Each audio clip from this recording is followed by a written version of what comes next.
عليكم ورحمة الله وبركاته. إن الحمد لله نحمده ونستعينه ونستغفره ونؤمن به ونتوكل عليه ونعوذ بالله من شرور أنفسنا ومن سيئات أعمالنا من يهده الله فلا مضل له ومن يضلل فلا هادي له ونشهد أن محمدا عبده ورسوله الذي أرسله بالحق بشيرا ونذيرا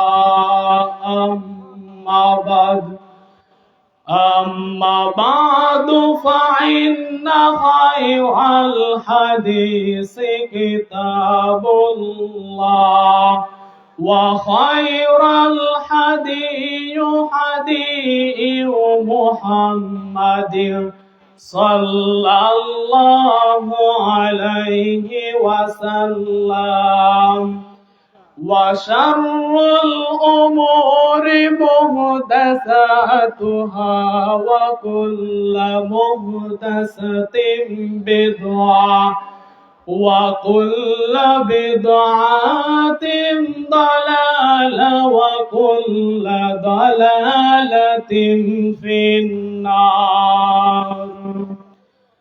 أعوذ بالله من الشيطان الرجيم. بسم الله الرحمن الرحيم. وما خلقت الجن والإنس إلا ليعبدون.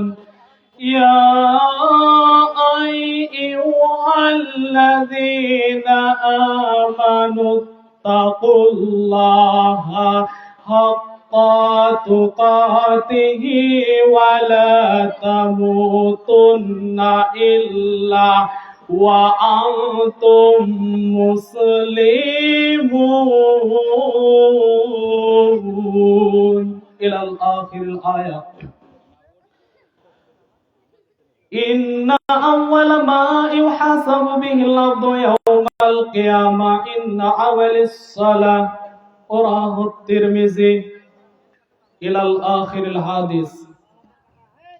আলহামদুলিল্লাহ আলহামদুলিল্লাহ, সমস্ত প্রশংসা, সমস্ত অনুকর্তন, সমস্ত হাম সেই মহান আল্লাহ রাব্বুল আলামিনের জন্য, যেই মহান আল্লাহ রাব্বুল আলামিন আপনাকে আমাকে কিছু কথা শোনার তৌফিক দান করেছেন। সেই মহান আল্লাহ রাব্বুল আলামিনের দরবারে দিল থেকে মন থেকে শুকরিয়া আদায় করি। সবাই বলি আলহামদুলিল্লাহ। যাদের কানে আওয়াজ যাচ্ছে তাদেরকে লক্ষ্য করে বলি, আপনাদের সামনে কিছু গুরুত্বপূর্ণ কথা নিয়ে আসছি। আপনাদের সামনে আলোচনার গুরুত্বপূর্ণ বক্তব্যের বিষয় ইবাদতের গুরুত্ব। ইবাদতের গুরুত্ব সম্পর্কে আপনাদের সামনে কিছু বলবো বলে আশা করেছি ইনশাআল্লাহুল আজিজ। সম্মানিত এলাকাবাসী, ভাই ও বোনেরা, আপনাদেরকে লক্ষ্য করে বলি, আল্লাহ রাব্বুল আলামিন ইবাদত সম্পর্কে বলতে গিয়ে পবিত্র কোরআনুল কারিমে কি বলেছেন আমরা জানবো। এই কথা বলার আগে কোরআন থেকে আমি কিছু কথা বলি, সবাই মনোযোগ দিয়ে শুনবেন। কুরআনুল কারীম শোনা সম্পর্কে বলতে গিয়ে আল্লাহ রাব্বুল আলামিন পবিত্র কুরআন সূরাতুল আরাফ 7 নম্বর সূরা 9 নম্বর পারার 204 নম্বর আয়াত আল্লাহ রাব্বুল আলামিন বলেন, ওয়া ইযা কুরিয়াল কুরআনু ফাসতামিউ লাহু ওয়া আনসিতু লাআল্লাকুম তুরহামুন। সবাই বলে আল্লাহু আকবার। আল্লাহ রাব্বুল আলামিন জানিয়ে দিলেন, বান্দা তোমাদের কাছে যখন কোরআনের কথা বলা হয়, কোরআন এবং হাদিসের কথা বলা হয়, তোমরা তখন চুপ থেকে কান লাগিয়ে মনোযোগ সহকারে তা শ্রবণ করো। তোমরা কুরআনুল কারীমের কথাগুলো মন দিয়ে শোনো।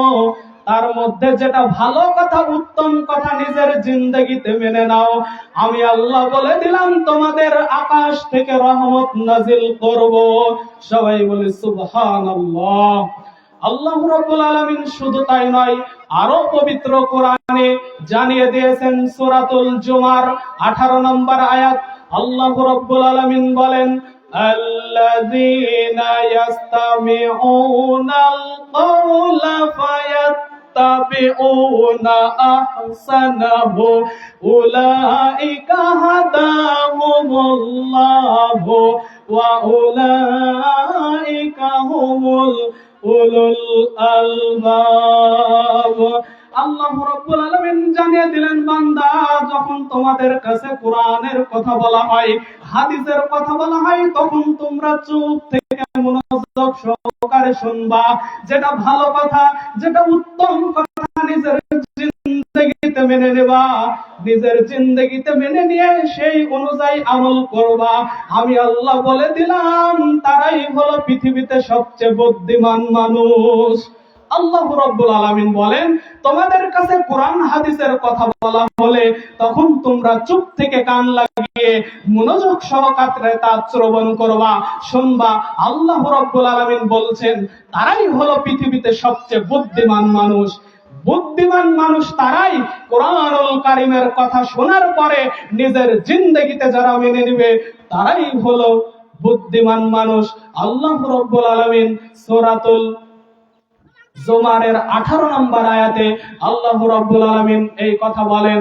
সম্মানিত এলাকাবাসী, আপনাকে আমাকে আল্লাহ রাব্বুল আলামিন কি উদ্দেশ্যে সৃষ্টি করেছেন? আমার বক্তব্যের বিষয়, আল্লাহ রাব্বুল আলামিন আপনাকে আমাকে সৃষ্টি করার একটাই উদ্দেশ্য। চলে যাই পবিত্র কোরআন সূরাতুল আল্লাহ রাব্বুল আলামিন পবিত্র কোরআনুল কারীমের মধ্যে বললেন, ওয়ামা খালাকতুল জিন্না ওয়াল ইনসা ইল্লা লিয়াবুদুন। সূরাতুল জারিয়া আয়াত নাম্বার 56 আল্লাহ রাব্বুল আলামিন বলেন, মানুষ ও আমার বান্দা, আমি আল্লাহ তোমাদেরকে সৃষ্টি করেছি শুধুমাত্র কেবলমাত্র একমাত্র আল্লাহর ইবাদত করার জন্য। জোরে সোরে বলি সুবহানাল্লাহ। সম্মানিত উপস্থিতি, যাদের কানে মাইকের আওয়াজ যাচ্ছে তাদেরকে লক্ষ্য করে বলি, আল্লাহ রাব্বুল আলামিন আপনাকে আমাকে কিন্তু এমনিতেই এই পৃথিবীতে সৃষ্টি করেননি। আল্লাহ রাব্বুল আলামিনের সৃষ্টি করার উদ্দেশ্য হলো তার ইবাদত করতে হবে, তার দাসত্ব করতে হবে, তার তাবেদারি করতে হবে। এই কারণেই আল্লাহ রাব্বুল আলামিন আপনাকে আমাকে এই পৃথিবীতে সৃষ্টি করেছেন। এই কথা আল্লাহ রাব্বুল আলামিন পবিত্র কোরআনুল কারীমে বলেছেন। সম্মানিত উপস্থিতি, গত 2 মাস আগে যেই রমজান মাস আমাদের মাস থেকে চলে গিয়েছে, এই রমজান মাস পাওয়ার পরে আমরা যেই ইবাদত করেছি, মানুষ যারা নামাজ পড়তো না তারাও রমজান মাসে নামাজ পড়তে যাচ্ছিল। যারা রমজান মাসে নামাজ শুধু পড়েছে, আল্লাহর ইবাদতের গুরুত্ব শুধু রমজান মাসেই দিয়েছে, তাদের কেউকে লক্ষ্য করে বলি, সম্মানিত উপস্থিতি, আপনাকে শুধুমাত্র রমজান মাসকে মূল্যায়ন করার জন্য এই পৃথিবীতে সৃষ্টি করা হয়নি। সম্মানিত উপস্থিতি, আপনাকে আল্লাহ রাব্বুল আলামিন সারাটি জীবন এই পৃথিবীতে ইবাদত করার জন্যই সৃষ্টি করেছেন। তার প্রমাণ সূরা আল্লাহ রাব্বুল আলামিন পবিত্র কোরআনুল কারিমে বলেন, ওয়াবুদ রাব্বাকা হাত্তা ইয়াতিয়াকাল ইয়াকিন। তোমাদেরকে আল্লাহ রাব্বুল আলামিন সৃষ্টি করেছেন, আল্লাহ রাব্বুল আলামিন মানুষদেরকে সৃষ্টি করেছেন যতদিন তাদের মরণ না হয় ততদিন পর্যন্ত আল্লাহর ইবাদত আমাদের করতেই হবে। সম্মানিত এলাকাবাসী ভাই ও বোনরা, আপনাদেরকেই বলি, আল্লাহ রাব্বুল আলামিন আপনাকে আমাকে এই পৃথিবীতে পাঠানোর আগে আপনাকে আমাকে বলেছিল, আনাস তুমি রব্বিকুম, আমি কি তোমার রব না? আল্লাহ রাব্বুল আলামিন বলেছিলেন, তুমি কি আমার রব না? আল্লাহ রাব্বুল আলামিন বলেছিলেন, আমি কি তোমার রব না? তখন আমি মানুষ বলেছিলাম, অবশ্যই নিশ্চয়ই আপনি আমার রব। এই পৃথিবীতে পাঠানোর সময় আমি মানুষ বলেছিলাম, অবশ্যই আপনি আমার রব। এই পৃথিবীতে আসার পরে আমি আল্লাহকে ভুলে গিয়েছি। জোরে সরে বলুন নাউজুবিল্লাহ। সম্মানিত উপস্থিতি, সম্মানিত মা বোনরা এবং যাদের কানে মাইকের আওয়াজ যাচ্ছে তাদেরকে লক্ষ্য করে বলি, আল্লাহ রাব্বুল আলামিন আপনাকে আমাকে সৃষ্টি করলো। এই পৃথিবীতে পাঠানোর আগেও আপনাকে জিজ্ঞাসা করা হয়েছিল, আনাস তুমি রব্বিকুম, আমি কি তোমার রব না? তখন এক বাক্যে আমি বেঈমান মানুষ জিজ্ঞাসা করার পরে আল্লাহর উত্তরে বলেছিলাম, অবশ্যই আপনি আমার রব, নিশ্চয়ই আপনি আমার রব। কিন্তু এই পৃথিবীতে আসার পরে আমি আল্লাহকে ভুলে গিয়েছি। আমি আল্লাহর ইবাদত না করে এই পৃথিবীতে জীবন যাপন করছি। কিন্তু আল্লাহ রাব্বুল আলামিন আপনাকে আমাকে সৃষ্টি করলো শুধুমাত্র, কেবলমাত্র, একমাত্র আল্লাহর দাসত্ব, আল্লাহর তাবেদারি, আল্লাহর ইবাদত করার জন্য এই পৃথিবীতে পাঠিয়েছেন। সম্মানিত উপস্থিতি, আপনি যদি আল্লাহর ইবাদত না করে এই পৃথিবী থেকে বিদায় নেন তাহলে কিন্তু আপনাদের জন্যই রয়েছে জাহান্নাম।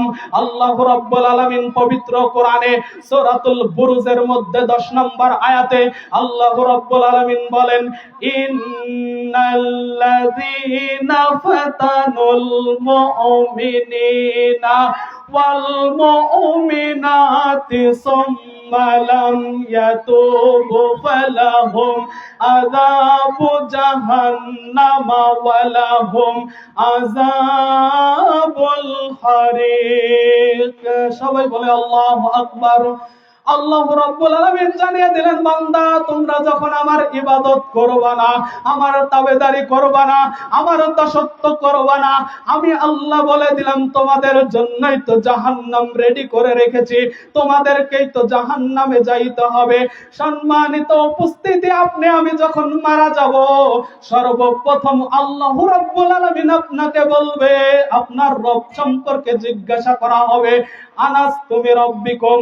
আল্লাহ রাব্বুল আলামিন আপনাকে আমাকে পৃথিবীতে পাঠানোর আগেও বলল, আনাস তুমি রব্বিকুম, আমি কি তোমার রব না? আমি যখন আবার পৃথিবী থেকে বিদায় নিয়ে চলে যাব তখনও আল্লাহ রাব্বুল আলামিন তার ফেরেশতার মাধ্যমে জিজ্ঞাসা করানো হবে। ফেরেশতা আপনাকে জিজ্ঞাসা করবে, তোমার রবকে, তোমার দিনকে, তোমার নবীকে। সর্বপ্রথম আপনাকে রব সম্পর্কে জিজ্ঞাসা করা হবে। আপনি যদি আল্লাহর ইবাদত, আল্লাহর দাসত্ব না করেন তাহলে আপনি আল্লাহর উত্তর দিতে পারবেন না। আল্লাহর ইবাদত না করে সেই দিন আপনার মুখ দিয়ে কোনো উত্তর বের হবে না। এই পৃথিবীতে আপনি যদি কবরের উত্তর মুখস্থ করেও এই পৃথিবী থেকে বিদায় নেন, কিন্তু আপনি এই পৃথিবীতে মুখস্থ করে গেলেও আপনার কবরে কিন্তু আপনি বলতে পারবেন না। কেননা আল্লাহ রাব্বুল আলামিনের ইবাদত এই পৃথিবীতে আপনি আমি করি নাই। আল্লাহর ইবাদত না করার কারণে আপনার আমার মুখ দিয়ে রব কথা বের হবে না, কিন্তু আপনি এই পৃথিবীতে জোর গলায় বলছেন আপনি মুসলমান, কিন্তু আপনি আল্লাহর ইবাদত না করে এই পৃথিবীতে জীবন যাপন করছেন। আপনার কিয়ামতের দিন সর্বপ্রথম আল্লাহ রাব্বুল আলামিন আপনাকে আমাকে পবিত্র অমীয় বাণী থেকে বোঝা যায়, রাসূলুল্লাহ সাল্লাল্লাহু আলাইহি ওয়াসাল্লামের হাদিস, তিরমিজিতে হাদিসটি এসেছে, তিরমিজির তে হাদিসটি এসেছে, নবী মুহাম্মদ সাল্লাল্লাহু আলাইহি ওয়াসাল্লাম বলেন, ইন্না আউওয়ালা মা ইউহাসাবু বিহিল আবদু ইয়াউমাল কিয়ামা ইন্না আমালিস সালাহ, নিশ্চয়ই কিয়ামতের দিন সর্বপ্রথম সালাত সম্পর্কে হিসাব নেওয়া হবে। আল্লাহ রাব্বুল আলামিন মানুষের কাছে জিজ্ঞাসা করবে, বান্দা আমি তোমাকে সৃষ্টি করেছিলাম আমার ইবাদত করার জন্য, তোমরা কি আমার ইবাদত করেছো, আমার সালাত আদায় করে এসেছো? তখন আপনার আমার উত্তর কি দিতে পারবো? আপনি আমি কি উত্তর দিতে পারবো? কারণ আপনি যদি সালাত আদায় করে থাকেন তাহলে আপনি সালাতের উত্তর দিতে পারবেন। আপনাকে কিয়ামতের দিন সর্বপ্রথম সালাতের হিসাব নেওয়া হবে। এই হাদিসটি তিরমিজির হাদিসটি এসেছে, এই তিরমিজির হাদিস অনুযায়ী বোঝা যায় আপনাকে কিয়ামতের দিন সর্বপ্রথম আল্লাহ রাব্বুল আলামিন আপনাকে সালাত সম্পর্কে জিজ্ঞাসা করবে, বান্দা তুমি কি সালাত আদায় করে এসেছো, তুমি কি নামাজ পড়ে এই পৃথিবী থেকে এসেছো? তখন আপনার মতন মানুষ যদি উত্তর না দিতে পারে তাহলে আপনার জীবনের সমস্ত ইবাদত বরবাদ হয়ে যাবে, আপনার জীবনের সমস্ত আমলকে বাতিল করা হবে, সমস্ত নেক আমল আপনার বরবাদ করে ক্রস চিহ্ন দিয়ে কেটে দেওয়া হবে। কেননা আপনার জীবনে সালাত ছিল না। যার জীবনে সালাত থাকবে না তার জীবনের সমস্ত আমলকে আল্লাহ রাব্বুল আলামিন ক্রস চিহ্ন দিয়ে কেটে দিবেন। যার জীবনে সালাত আছে, যার জীবনে সালাত আদায় করে এই পৃথিবী থেকে বিদায় নিয়েছে, তাই সালাত সম্পর্কে বলতে পারবে, সালাত সম্পর্কে উত্তর দিতে পারবে।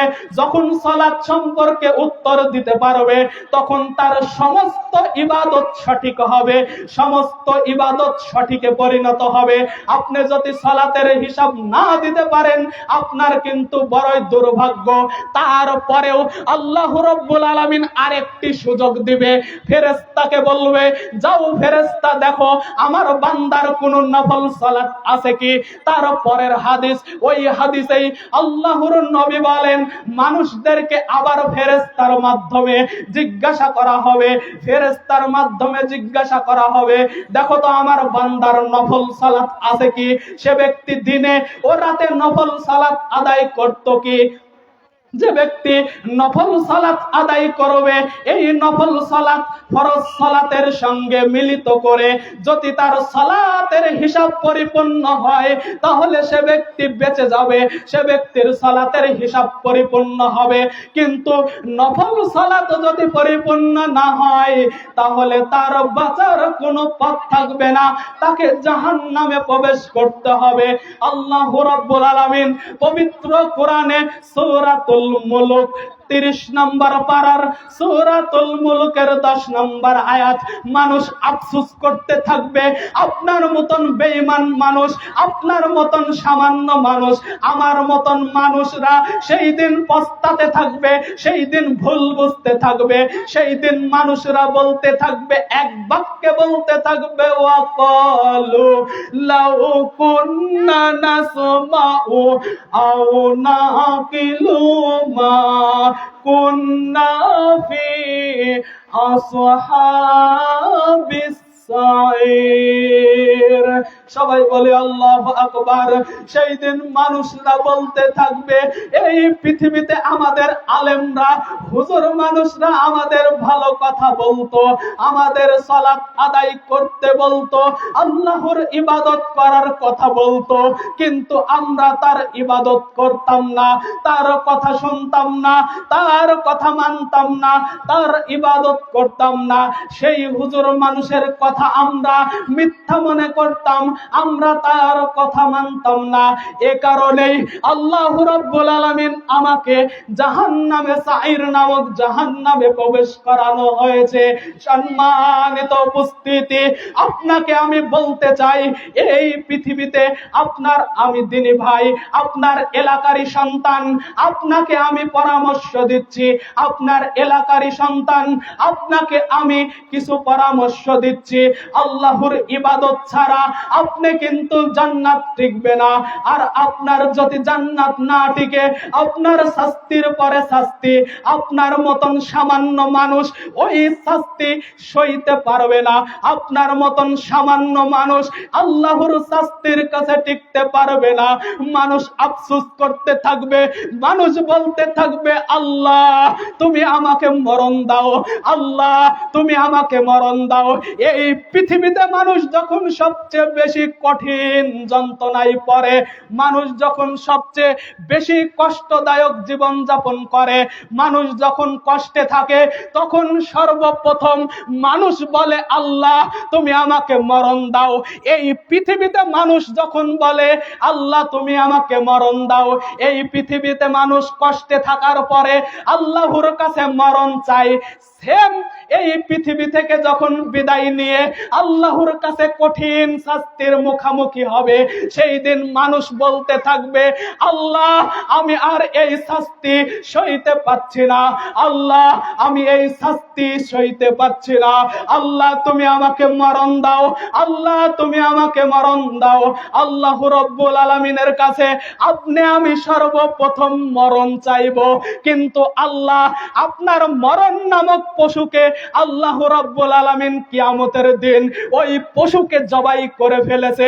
ওই পশুকে জবাই করেছে আপনাকে আমাকে দেখিয়ে জবাই করা হবে, বান্দা দেখো তোমার মরণ নামের পশুকে আমি আল্লাহ তোমার সামনে জবাই করে ফেললাম। সেই দিন আল্লাহ রাব্বুল আলামিন আপনার মরণ নামক পশুকে জবাই করে ফেলবে। আপনার কোনো দোহাই চলবে না, আপনার কোনো কথা চলবে না, আপনার কোনো পরামর্শ চলবে না। সেই দিন আপনি বড় বিপদে পড়ে যাবেন, আপনার ভুল স্বীকার করতে থাকবেন আল্লাহর কাছে। আপনার ভুল স্বীকার করার পরেও, আপনি ভুল স্বীকার করার পরেও আল্লাহ সেই দিন আপনাকে ছাড় দিবে না, কারণ আপনাকে এই পৃথিবীতে বহুত সুযোগ দেওয়া হয়েছিল। এই পৃথিবীতে আপনাকে আমাকে এত নিয়ামত দিয়েছে আল্লাহ রাব্বুল আলামিন, আপনাকে আমাকে এই পুরা শরীর দান করেছে। এই পৃথিবীতে আপনাকে সব কিছু ধন সম্পদ দান করেছে। এই পৃথিবীতে আপনাকে সব কিছু জমি জামা জায়গা জমি সমস্ত কিছু বাড়ি গাড়ি টাকা পয়সা সমস্ত কিছু আপনাকে দান করেছে। আল্লাহ রাব্বুল আলামিনের কথা অনুযায়ী আপনাকে সমস্ত কিছু আপনি পেয়েছেন, কিন্তু আল্লাহকে কিন্তু আপনি ভুলে গিয়েছেন। আল্লাহকে ভুলার পরে আপনি আল্লাহর ইবাদত না করে জীবন যাপন করছেন। মনে করছেন এই পৃথিবী থেকে চলে যাব, মনে হয় কিছুই বাকি হবে। আপনি কিন্তু এই পৃথিবীতেই আপনার ভুল বুঝতে হবে, এই পৃথিবীতেই আপনার ভুলকে শুধরাতে হবে। আপনি যদি এই পৃথিবীতেই আপনি আল্লাহর কাছে নত না হন, আপনি কিন্তু পরকালে আল্লাহর কাছে নত হয়ে আপনার কোনো আমল কাজে আসবে না। আপনি কোনো আল্লাহকে বলে আপনার কোনো রেহাই হবে না। তাই আপনাকে আমি এলাকার সন্তান হিসাবে আপনাকে পরামর্শ দিই, এই পৃথিবীতে যতই যা করেন না কেন আল্লাহর ইবাদত করে এই পৃথিবী থেকে বিদায় নেওয়ার চেষ্টা করতে হবে। যতই যা হোক না কেন এই পৃথিবী থেকে আল্লাহর ইবাদত করে, আল্লাহর তাবেদারি করে, আল্লাহর দাসত্ব করে, আল্লাহর কথা অনুযায়ী চলে, নবী মুহাম্মদ সাল্লাল্লাহু আলাইহি ওয়াসাল্লামের হাদিস মোতাবেক চলে এই পৃথিবী থেকে বিদায় নিতে হবে। আপনি আল্লাহর ইবাদত 5 ওয়াক্ত সালাত জামাতে আদায় করার চেষ্টা করবেন। পুরুষ ভাইদেরকে লক্ষ্য করে বলি, এই পৃথিবীতে আপনাকে বেঁচে থাকলে আল্লাহর ইবাদত করতেই হবে। আপনি এই পৃথিবীতে আল্লাহর ইবাদত করবেন। সম্মানিত মা বোনরা, আপনাদেরকেও লক্ষ্য করে বলি, আপনাদের জান্নাত পাওয়া খুব সহজ। আল্লাহর নবী আপনাদের জান্নাত পাওয়া সম্পর্কে বলতে গিয়ে তার অমীবাণীতে তিনি বলেন, মহিলা মানুষ 4টা কাজ করলে তাদের জান্নাত পাওয়া খুব সহজ। 4টা কাজ করো, তাহলে নবী মুহাম্মদ সাল্লাল্লাহু আলাইহি ওয়াসাল্লাম বলেন মহিলাদের জন্য জান্নাত। 1 নম্বরে তারা 5 ওয়াক্ত সালাত আদায় করবে। 1 নম্বর মহিলা মানুষ 5 ওয়াক্ত সালাত আদায় করবে এবং স্বামীর কথা মতন চলবে, স্বামীর কথা মতন চলবে, স্বামীর খিদমত করবে। 3 নম্বরে রমজান মাসের সিয়াম পালন করবে, ফরজ সিয়াম পালন করবে। 4 নম্বরে পর্দা করবে, পর্দার ভিতরে থাকবে, বেহাপনা থেকে অন্যায় থেকে দূরে থাকবে। তাদের জন্য এই 4টা কাজ করলে নবী মুহাম্মদ সাল্লাল্লাহু আলাইহি ওয়াসাল্লাম বলেন মহিলা মানুষদের জান্নাতে যাওয়া এই 4টি কাজ করলে জান্নাতে চলে যাবে। কিন্তু মহিলা মানুষরাই বেশি এই পৃথিবীতে পাপ করতে থাকে। এই পৃথিবীতে মহিলা মানুষরাই ধাপে ধাপে পাপ করতে থাকে। আল্লাহর নবীকে জাহান্নাম দেখানো হলো, জাহান্নাম দেখানোর পরে আল্লাহর নবী দেখেন জাহান্নামে মহিলা মানুষরাই বেশি, জাহান্নামে মহিলা মানুষরাই বেশি। তখন জিজ্ঞাসা করা হলো, কি ব্যাপার জিবরাইল, জাহান্নামে মহিলা মানুষরা কি জন্য এত বেশি? তখন তার উত্তরে বলা হলো, এই পৃথিবীতে আল্লাহর কুফরি করত, আল্লাহর সঙ্গে শিরক স্থাপন করত, স্বামীর কথা মতন চলতো না, স্বামীর অবাধ্য হতো। এই কারণে মহিলা মানুষরাই জাহান্নামে বেশি আসছে। তাই আপনাকে বলি, আপনার এলাকারই সন্তান হিসাবে, আপনার ছেলে হিসাবে আপনাকে পরামর্শ দিই, আপনি এই 4টা কাজ করলে জান্নাতে যাবেন। 4টা কাজ করলে যেহেতু আপনার জান্নাত ঘোষণা করা হয়েছে। 5 ওয়াক্ত সালাত, স্বামীর কথা মতন চলা এবং রমজান মাসের সিয়াম পালন করা, ফরজ পর্দা করা, এই 4টি কাজ করে এই পৃথিবীতে যদি আপনি চলতে পারেন তাহলে আপনার জন্য কিন্তু জান্নাত। এই 2 মাস আগে যেই রমজান মাস আমাদের মাস থেকে চলে গেল, এই রমজান মাসে কত নতুন নতুন মুসল্লি দেখা যায়। রমজান মাসে রমজান মুসল্লি, সেই রমজান মুসল্লি এখন আর দেখা যায় না। রমজান মুসল্লিকে আর মসজিদে দেখা যায় না। তারা শুধু রমজান মাসে সিয়াম পালন করে, রমজান মাসে রোজা থাকে, রমজান মাসে আল্লাহকে ডাকা জানে, আল্লাহকে রমজান মাসে ডাকে, আল্লাহকে রমজান মাসে ডেকে 5 ওয়াক্ত সালাত আদায় করতে মসজিদে যায়। কিন্তু রমজান মাস চলে যাওয়ার পরে আর তার খোঁজ থাকে না, তার সঙ্গে আর দেখা হয় না। তার মানে বুঝতে হবে সেই বান্দার এখনো ঈমান খাঁটি না, সেই বান্দার এখনো ঈমান খাঁটি হতে পারে না। সে ব্যক্তি মানুষ দেখানো, লোক দেখানোর কারণে রমজান মাসকে মূল্যায়ন করেছে, রমজান মাসকে মূল্যায়ন করেছে মানুষ দেখানোর জন্য, লোক দেখানোর জন্য সে ব্যক্তি মূল্যায়ন করেছে রমজান মাসকে। কারণ রমজান মাসে যদি সিয়াম পালন না করে, রমজান মাসে আল্লাহর ইবাদত যদি না করে, তাহলে মানুষ কত খারাপ বলবে, মানুষ খারাপ বলবে, মানুষ আমাকে কি না কি বলবে। রমজান মাসেও যদি আমি নামাজ না পড়ি, মানুষ বলবে কত বড় খারাপ মানুষ, রমজান মাসেও সিয়াম পালন করে না, রমজান মাসে নামাজ পড়ে না। তাই আপনি মানুষের ভয়ে আপনি রমজান মাসে নামাজ পড়তে যান। এই রমজান মাসে প্রথম কাতার, রমজান মাসের প্রথম রমজানে, রমজান মাসের প্রথম দিনে মসজিদে হয় 2 কাতার, মসজিদে হয় 3 কাতার মানুষ। কিন্তু 15 রমজান পার হওয়ার পরে মুসল্লি হয়ে যায় 1 কাতার। জোরে সরে বলুন নাউজুবিল্লাহ। তার মানে যেই মুসল্লি গেল নামাজ পড়তে যাচ্ছিল রমজান মাসে, সে ব্যক্তি মানুষ দেখানোর জন্য, মানুষ ভালো বললে বলবে তার কারণে রমজান মাসে নামাজ পড়তে যাইতো, কিন্তু রমজান মাস পার হলে তার কোনো খোঁজ খবর থাকতো না। সম্মানিত উপস্থিতি, আপনাকে আমি বলতে চাই, এই পৃথিবীতে আপনাকে আমাকে রমজান মাসকে মূল্যায়ন করার জন্য এই পৃথিবীতে পাঠানো হয়নি। আপনাকে আমাকে সারাটি জীবন যতদিন বেঁচে থাকবো ততদিন আল্লাহর ইবাদত করতে হবে। পবিত্র কোরআনে আল্লাহ রাব্বুল আলামিন বলেন, ওয়াবুদু রাব্বাকা হাত্তা ইয়াতিয়াকাল ইয়াকিন।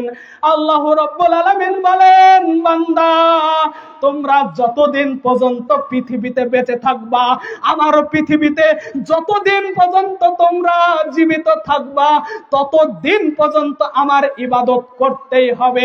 তার মানে আল্লাহর কথা অনুযায়ী যারা ইবাদত করছে না তারা কি মরে গিয়েছে? আল্লাহর কথা অনুযায়ী যারা আল্লাহর ইবাদত করে না তারা আল্লাহর কথা অনুযায়ী এই পৃথিবীতে বেঁচে নাই। এই কথা অনুযায়ী, আল্লাহর কথা অনুযায়ী তারা মরে গিয়েছে। জোরে সরে বলুন নাউজুবিল্লাহ। সম্মানিত উপস্থিতি, আপনাকে আমি বলতে চাই, এই পৃথিবীতে আল্লাহর ইবাদত করেই আপনাকে এই পৃথিবী থেকে বিদায় নিতে হবে। আপনি যদি আল্লাহর ইবাদত না করেন তাহলে আপনার জন্য বড়ই শাস্তির ব্যবস্থা রয়েছে। আল্লাহ রাব্বুল আলামিন আপনাকে ধাপে ধাপে শাস্তির ব্যবস্থা করে রেখেছে। আপনি মনে করছেন এই পৃথিবীতে আমি রং তামাশা করে এই পৃথিবীতে খেয়ে পড়ে বেঁচে থাকবো, এরকম কিছু আপনি ভাবলে ভুল করবেন। কেননা আল্লাহ রাব্বুল আলামিন আপনাকে সৃষ্টি করার উদ্দেশ্যই একটা, আমার ইবাদত, আমার তাবেদারি, আমার দাসত্ব করবে, আমার গোলামি করবে, আমার নিয়ামত খাইবে। আমি এই পৃথিবীতে যত নিয়ামত দিয়েছি এই নিয়ামত খেয়ে আমার ইবাদত করবে, আমার দাসত্ব করবে, আমার তাবেদারি করবে। আপনাকে সৃষ্টি করার প্রথমেও আপনাকে আল্লাহ বলেছিলেন, আনাস তুমি রব্বিকুম, আমি তোমার কি রব? তখন আমি এক বাক্যে বলেছিলাম, আল্লাহ তুমি আমার রব। কিন্তু এই পৃথিবীতে এসে আপনি কেন আল্লাহকে ভুলে গেলেন? আল্লাহকে কেন ভুলে গেলেন? আল্লাহকে ভুলে গেলেন। আপনার কিন্তু বড়ই শাস্তির ব্যবস্থা রয়েছে। তাই আপনাকে আবেদন করি, আপনাকে দরখাস্ত করি, সম্মানিত উপস্থিতি, আপনার এলাকার সন্তান হিসাবে আপনাকে আমি এলাকার সন্তান হিসাবে আপনাকে বলতে চাই, এই পৃথিবীতে যতদিন বেঁচে থাকবেন আল্লাহর ইবাদত করে এই পৃথিবী থেকে বিদায় নেওয়ার চেষ্টা করবেন। সামান্য দুনিয়া, আপনি আজ আছেন কাল নেই, এই পৃথিবী থেকে আপনাকে বিদায় নিয়ে চলে যাইতে হবে। এই পৃথিবী থেকে দেখুন, আপনার আগের বর্তী মানুষদের দিকে তাকান, আপনার বাবা নেই, আপনার মা নেই, আপনার জীবনে সন্তান নেই, আপনার পরিবর্তে আপনার দাদা নেই, আপনার দাদি নেই। এই পৃথিবী থেকে সবাই বিদায় নিয়েছে, আপনার সময় পৃথিবী থেকে বিদায় নিয়েছে, আপনিও এই পৃথিবী থেকে চলে যাবেন। আপনাকে কিন্তু কেউ বাঁচাতে পারবে না, কারণ আপনার মরণ হবেই। আল্লাহ রাব্বুল আলামিন পবিত্র কোরআনুল কারীমের মধ্যে বলেছেন, অবশ্যই মানুষ পৃথিবী থেকে বিদায় নিয়ে চলে যাবে, মানুষের মরণ আসবেই। আল্লাহ রাব্বুল আলামিন বারবার পবিত্র কোরআনে মরণের কথা হুঁশিয়ারি দিয়েছেন। আপনি কিন্তু এই পৃথিবী থেকে চলে যাবেন, আপনাকে বিদায় নিতেই হবে। আপনার সমস্ত, আপনার বাবা, আপনার মা, আপনার আত্মীয় স্বজন সবাই একদিন চলে গিয়েছে, সবাই পৃথিবী থেকে চলে গিয়েছে, আপনিও চলে যাবেন, কেউ আটকিয়ে রাখতে পারবে না। তাই আপনাকে যতদিন সামান্য দুনিয়া, এখনকার মানুষ তো বাঁচেই কম, এখনকার মানুষ 50 বছর না হতেই এই পৃথিবী থেকে বিদায় নিয়ে চলে যাচ্ছে। আসার শুরু আছে কিন্তু যাওয়ার কোনো সিরিয়াল নেই। আপনাকে এই পৃথিবী থেকে চলে যাইতে হবে। আপনি ভাবছেন যে এই পৃথিবীতে রং তামাশা করে এই পৃথিবী থেকে বিদায় নিব, কিন্তু আপনার পরকাল, আপনার যেটা অনন্তকাল, যার শুরু আছে তার শেষ নাই, এই অনন্তকাল আপনাকে যেখানে থাকতে হবে তার জন্য ইবাদত করতে হবে। আপনি এই সামান্য দুনিয়ায় পরে আপনি কেন এই সামান্য দুনিয়ায় রং তামাশা করে জীবন যাপন করতে যাচ্ছেন? আপনি এই সামান্য দুনিয়ায় ছেলে সন্তান নিয়ে জীবন যাপন করছেন, রং তামাশাই জীবন যাপন করছেন, যেটা মনে করছেন সেটাই করছেন, কিন্তু আপনি দ্বিধাবোধ করছেন না। তাই আপনাকে পরামর্শ দিই, আপনার আয়ু কিন্তু খুব কম, এখনকার মানুষ খুব কম বাঁচে। আগের মানুষ 90 বছর, 100 বছর, 200 বছর, 500 বছর পর্যন্ত বেঁচেছে। তাদের বছরের পর বছর বেঁচে থেকেছে, জীবন যাপন করেছে। আপনার সামান্য আয়ু, দেখতে দেখতেই 40 বছর, দেখতে দেখতেই 50 বছর আপনার জিন্দেগিতে দিনের পর দিন চলে যাচ্ছে, কিন্তু আপনি টের পাচ্ছেন না, আপনি বুঝতে পারছেন না। সম্মানিত উপস্থিতি, আপনাকে পৃথিবী থেকে চলে যাওয়ার পরে আল্লাহর কাছে সর্বপ্রথম আপনাকে রব সম্পর্কেই জিজ্ঞাসা করা হবে। কোনো বাবার কথা বলা হবে না, কোনো নানার কথা বলা হবে না, কোনো পীরের কথা বলা হবে না, কোনো ভণ্ডের কথা বলা হবে না। সর্বপ্রথম আপনাকে বলা হবে, তুমি রবের ইবাদত করেছো, তোমার রবের দাসত্ব করেছো, তুমি 5 ওয়াক্ত সালাত আদায় করেছো, মানুষের ভালো ভালো কাজ করেছো, অন্যায় থেকে কি বিরত থেকেছো। আপনাকে এই প্রশ্নগুলো করা হবে। আপনি যদি এই কথা অনুযায়ী না চলেন, কিন্তু আপনি ধাপে ধাপে ধরা খাবেন। তাই আপনার এলাকার সন্তান হিসাবে আমি এই আশা, এই দোয়া, এই দাবি রেখে আজকের কথা, সংক্ষিপ্ত কথা এখানেই শেষ করছি। কারণ আসরের সময় হয়ে যাচ্ছে, নামাজের সময়, আজান হবে আর 5 মিনিট পরেই আমি নামাজে যাব। আসর পরে ইনশাআল্লাহ, আল্লাহ যদি সময় মিলাই, আসর পরে আবার আপনাদের সামনে কিছু কথা বলবো ইনশাআল্লাহুল আজিজ। ওয়া মা তৌফিকি ইল্লা বিল্লাহ, ওয়া আখির দাওয়াহুম আনিল হামদুলিল্লাহি রাব্বিল আলামিন। সুবহানাকাল্লাহুম্মা ওয়া বিহামদিকা আশহাদু আল্লা ইলাহা ইল্লা আনতা আস্তাগফিরুকা ওয়া আতুবু ইলাইক। আসসালামু আলাইকুম ওয়া রাহমাতুল্লাহি ওয়া বারাকাতুহু।